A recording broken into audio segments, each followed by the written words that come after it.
안녕하세요. 잠들기 전 영화 생각, 잠들 생각입니다. 오늘은 2021년에 개봉한 영화 레벤느망에 대한 생각을 나눠볼까 해요. 오늘 영화는 사실 저에게 좀 무거웠어요. 보고 나서 머릿속에 생각들이 이것저것 얽혀 있는데 이걸 좀 풀어내기가 어려운 느낌이랄까요? 아무래도 영화의 소재도 좀 그랬고요. 그래도 한 올씩 풀어서 같이 한번 나눠볼게요.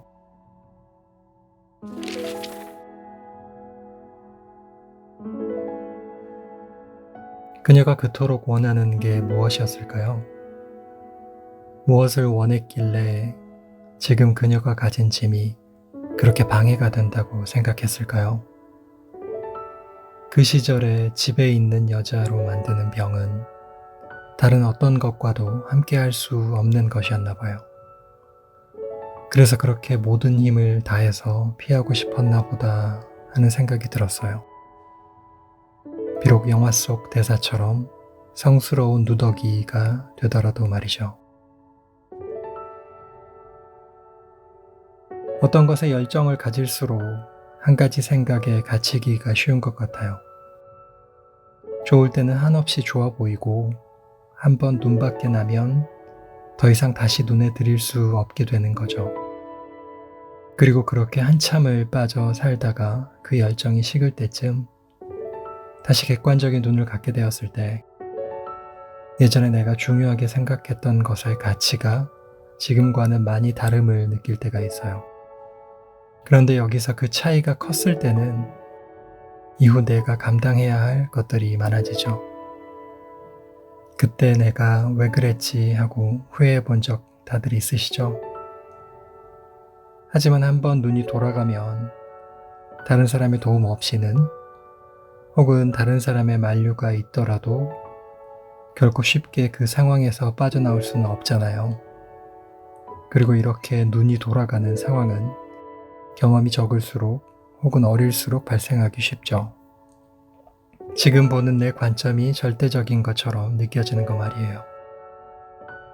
다만 나중을 생각해서 그 돌아간 눈과 나중에 결국 제자리에 돌아올 눈의 차이가 적기를 바랄 뿐이죠. 물론 1960년대에 원치 않은 임신을 한 미혼 여성이 그것에 대해 반응하는 방식은 이와는 다른 문제일 거예요. 단순히 어떤 열정에 사로잡히거나 시기 어린 눈 돌아감의 문제가 아닐 테죠. 아이를 키운다는 것은 생각보다 사회적인 결정에 매우 깊게 종속되는 것이기 때문이어서인 것 같아요. 예를 들어 아이가 있는 미혼모를 바라보는 시선, 내 삶과 분리되지 않는 아이의 삶, 양육과 생계에 대한 고민들은 단순히 나에 대해서만 깊게 생각해서 결정할 수 있는 문제가 아닌 거죠.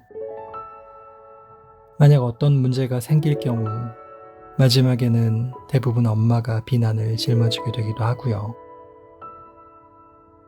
사회 입장에서 혹은 타인의 입장에서는 아이에 대해 엄마 말고는 딱히 비난할 데가 없다고 생각하기 쉬운 것 같아요.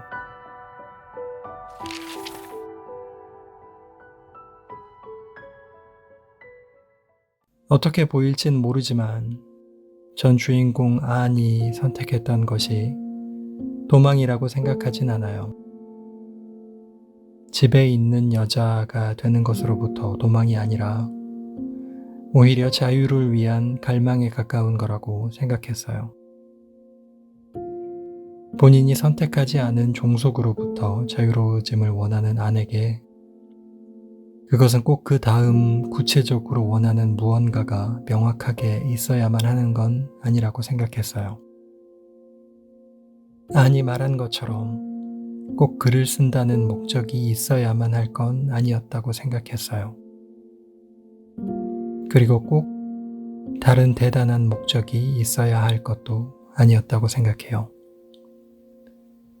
우리는 대단한 목적과 이유가 없더라도 혹은 가치 있게 사용할 만한 역량을 갖추지 않았더라도 그리고 혹은 심지어 아주 쓸모없게 사용할지라도 자유를 가질 권리가 충분히 있기 때문이죠. 어떤 시절 어떤 경우에는 이 자유가 다른 가치에 의해 훼손당하는데 안이 살고 있던 시대에도 그랬던 것 같아요. 이 훼손이 사회적인 규칙의 형태로 다가올 때 혹은 내 주변 다수가 그렇다고 주장할 때 내가 생각해왔던 자유의 가치를 유지하는 것은 쉽지 않죠. 참고 사는 게 맞나 보다. 이건 내가 누릴 것이 아닌가 보다 하고 자연스럽게 포기하기 쉬운 것 같아요. 어떤 때는 이것을 양보나 희생이라고 부르고 어떤 때는 타협이나 절충이라고 불러요. 어떤 것으로 불리든 그만큼 내가 가진 자유가 어느 정도 사라짐을 의미하는 거고요. 그런데 규칙대로 행동하도록 설득했던 사회는 그래도 괜찮다고 말해요. 그게 맞다고. 이제 어른이 됐다고 말이죠. 이제 우리와 더 잘 어울릴 수 있겠다고 말이에요. 그렇게 나와 사회는 평화롭게 지낼 수 있게 돼요.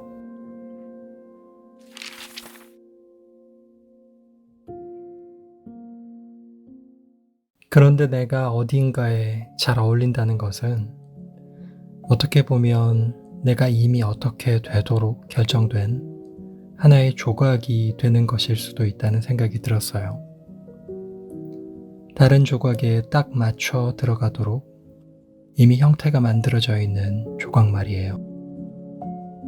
어떤 상황이든 나만의 생각과 입장을 가지고 있는 사람은 통제하려고 마음을 먹고 있는 사람이나 사회에게는 가장 다루기 힘든 존재일 거예요.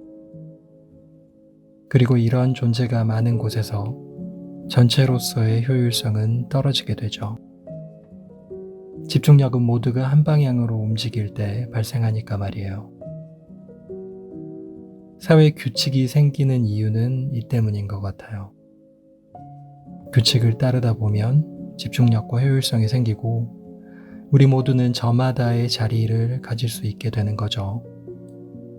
그리고 이 자리는 편안함을 제공하고 그것을 통해 우리로 하여금 양보, 희생, 타협, 절충 같은 것들이 나름 괜찮은 결정이었다 생각하게 만드는 것 같아요. 물론 이 편안함에 충분히 만족을 느끼는 사람도 있어요. 하지만 어떤 사람은 가만히 앉아 스스로 생각할 시간을 가지게 될 때 뭔가 잘못되고 있음을 느끼게 되기도 해요. 그들이 현재 가지고 있는 편안함이 아무리 강하더라도 말이에요. 뭔가 이것 말고 다른 게 있을 것 같은 생각을 갖게 되는 거죠. 당장의 편안함이라는 것이 행복이 어떤 건지 내가 정말 원하는 게 뭔지에 대해 고민하는 것을 막을 수는 없는 거죠. 그리고 이 고민과 생각에 잠기다가 어떤 때는 더 이상 나에게 주어진 규칙과 함께할 수 없는 지점이 있다는 것을 발견하게 될 때가 있어요. 규칙을 따를 수가 없다는 생각이 들 때가 있어요. 비록 규칙을 따르지 않은 다음에 하려는 게 명확하진 않지만 지금 규칙이 나를 너무 올가매는 게 싫다는 이유로 말이죠. 설사 내 자유가 비록 가치 있게 쓰이지 않더라도 나는 일단 자유를 가져볼 권리가 있으니까 말이에요. 모두가 꼭 어떤 대단한 삶을 살아야 하는 건 아니죠. 하지만 적어도 자유로운 삶은 살 수 있도록 시도는 해볼 수 있을 것 같아요. 어떤 것이든 내가 중요하다고 생각하는 것을 사회가 뭐라 말하든 스스로 결정해보는 삶을 살 수는 있는 거죠. 그리고 이 과정에서 우리는 그것을 제약하는 주변의 것들을 부정하고 그것에 싸울 권리가 있다고 생각해요.